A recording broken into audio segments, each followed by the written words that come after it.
ఓరి దేవుడా ఏంట్రా భయ్య ఈ తుఫాను నచ్చలేదు అంటే బాగలేదని దాన్ని కూడా బాగలేదు అని చెప్పడం తప్ప అని నాకు అర్థం కాదు. వార్ 2 టీజర్ రిలీజ్ అయింది. సో మొత్తానికి నేను భారీ ఎక్స్ప్రెషన్ పెట్టుకున్నా. అసలు మామూలుగా ఉండదు, ఎలివేషన్స్లు మామూలుగా ఉండదు, టీజరు కొత్తగా ఉండబోతుంది ఖచ్చితంగా అనుకున్నా. బట్ నా ఎక్స్పెక్టేషన్స్ రీచ్ కాలేదు. సో అందుకే ఐ ఫుల్లీ డిసప్పాయింటెడ్ అనమాట.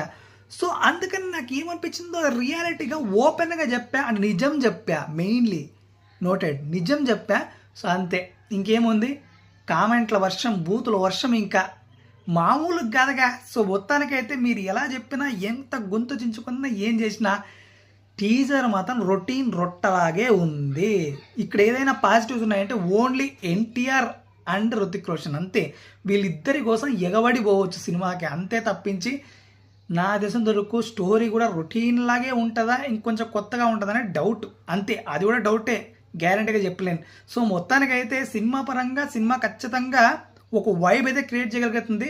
ఇద్దరు హీరోలు ఉన్నారు కాబట్టి ఎక్కడ కూడా బోర్ కొట్టదు, ఇది మాత్రం పక్కా చెప్పగలను. బట్ సినిమా స్టోరీ మాత్రం నాకు డౌటే భయ్యా, అది మాత్రం పక్కా. ఇంకా మొత్తానికైతే ఎన్టీఆర్ ఏ రేంజ్లో ఉండబోతున్నాడు, అసలు విలన్నా లేకపోతే కాపా ఏంటది అనేది సస్పెన్స్. సో చూడాలి ఎలా ఉండబోతుందో. ఇంకా ఏడుపులు. సో ఏడుపుల విషయానికి వచ్చేస్తే చాలామంది ఎందుకో ఏడ్చేస్తున్నారు.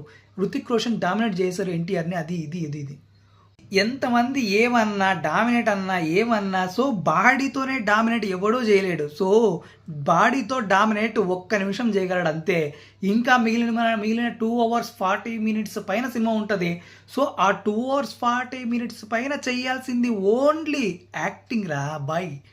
అది యాక్టింగ్తో మొత్తానికైతే ఎవరు పై చేసాయిస్తారు వాళ్ళు విన్నర్ అనమాట. సో వాళ్ళు అసలైన డామినేట్ చేసినట్టు లెక్క. సో చూద్దాం, వెయిట్ చేద్దాం. 2 hours 40 minutes సినిమా ఉంది.